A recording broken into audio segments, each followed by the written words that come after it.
It was a dark and stormy night when a group of teenagers decided to explore an abandoned house on the outskirts of town. The house had been abandoned for years and had a reputation for being haunted. As they entered the house, they heard a strange sound coming from the basement. Guys, did you hear that? It sounded like someone was down there. Don't be silly, Sarah. It's probably just the wind. But as they made their way to the basement, the sound grew louder and more distinct. They could hear someone or something whispering in a language they couldn't understand. Suddenly, they heard a blood-curdling scream coming from the basement. The teenagers froze in fear.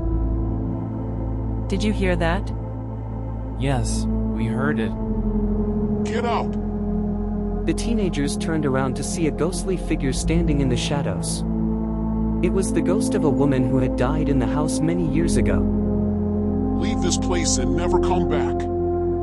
The teenagers ran out of the house as fast as they could, never to return again. From that day on, the abandoned house remained empty, except for the ghostly whispers and the occasional scream that could be heard coming from within its walls.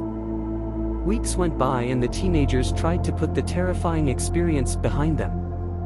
But the memory of the haunted house lingered in their minds, and they couldn't shake the feeling that something was still watching them. One night, as they were walking home from a late-night movie, they saw a figure in the distance.